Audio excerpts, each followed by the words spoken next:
খেয়েছো তে? একটা বাকি আছে।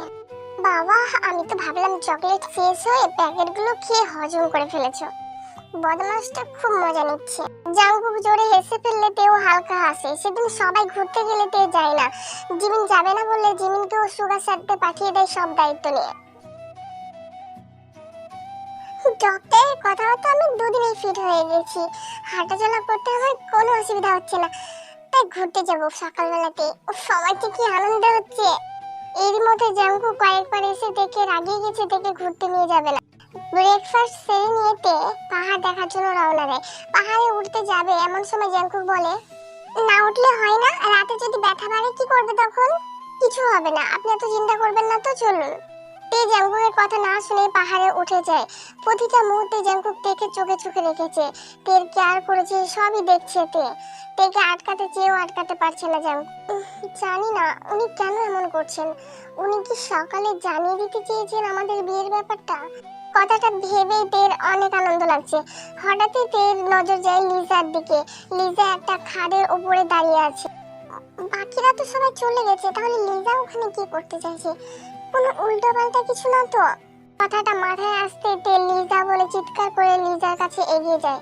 লিজা খাদের দিকে আরো এগিয়ে গেলে তে দ্রুত লিজার কাছে যায়, ওকে ধাক্কা মেরে সরিয়ে দিলে তে হুমড়ি খেয়ে পড়ে যায়। সাথে সাথে পিছন থেকে তেকে কেউ সজোরে ধাক্কা মারে। তেও হুমড়ি খেয়ে সাইডে পড়ে যায়। পিছনে তাকাতে দেখে জাঙ্কুক নিচে পড়ে যায় মাটি ধসে। জাঙ্কুক! সবাই স্তব্ধ হয়ে গেল এক মুহূর্তের জন্য। হঠাৎ করে জিমিন এসে তের পাশে এসে বসলে তে হতভম্ব হয়ে জিমিনের দিকে তাকায় একবার, আর একবার পাহাড়ের খাদের দিকে তাকায়। সুগার দৌড়ে গিয়ে একটু ঝুঁকে জাঙ্কুকের নাম ধরে চিৎকার করে, জাঙ্কুক তুই ঠিক আছিস? আর কতক্ষণ এইভাবে আমি ঝুলে থাকবো, আর পারছি না। সুগার সাথে সাথে নিজের জ্যাকেটটা খুলে ফেলে আর শুয়ে পড়ে হাত বাড়িয়ে দেয় অনেকটা ঝুঁকে, কারণ জাঙ্কুক বেশি নিচে যাওয়ার আগে পাহাড়ের খাঁজ ধরে নিয়েছে এবং কিছুটা উঠে এসেছে। সুগাকে অতটা নিচের দিকে ঝুঁকে যেতে দেখলে জিচান পিছন থেকে বলে, সুগা অতটা ঝুঁকিস না, বিপদ হতে পারে। ততক্ষণে সুগা জাঙ্কুকের হাত ধরে ফেলেছে। সুগা বেশি জোর বা চাপ জায়গাটার উপরে দেয় না, কারণ এই জায়গাটা ধসে যেতে পারে। জাঙ্কুক প্রায় অনেকটা উঠে এলে জিচাং ওপর দিকে গিয়ে হাত ধরে নেয় যাতে সুগার উপর চাপ না পড়ে। এরপর জিচাং আর সুগা দুজনে মিলে জাঙ্কুককে টেনে উপরে তুলে নিয়ে আসে। এদিকে জিমিন তেকে শক্ত করে ধরে থাকলে তের চোখ জাঙ্কুকের দিকেই থাকে। জাঙ্কুক উঠতেই সুগাকে জড়িয়ে ধরে। ঠিক আছিস তুই? হ্যাঁ ঠিক আছি আমি। তুমি ঠিক আছো জাঙ্কুক? সুগা ছাড়তেই হুট করে লিজা এসে জাঙ্কুককে জড়িয়ে ধরে। ঠিক আর থাকতে দিচ্ছ কোথায়? মানে?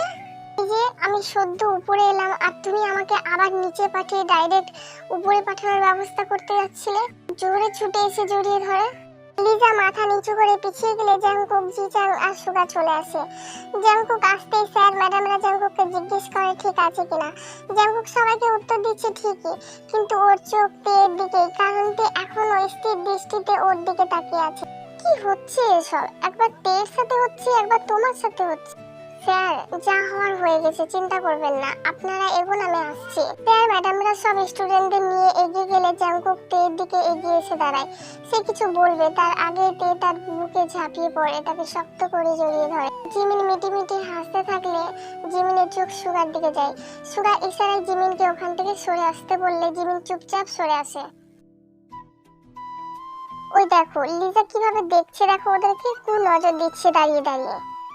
আমি দেওয়াচ্ছি কু নজর দেওয়া। বলেই সুগা লিজার কাছে গিয়ে ওকে বলে, রাস্তা এদিকে নয় ওই দিকে, যাওয়া যাক তাহলে। সুগার কথায় উত্তর না দিয়ে লিজা মাথা নিচু করে সামনের দিকে এগিয়ে যায়। জিমিন এসে সুগার পাশে দাঁড়ালে দুজনেই একবার জাঙ্কুক এবং তের দিকে তাকায়। এখনো একই ভাবে ওরা রয়েছে।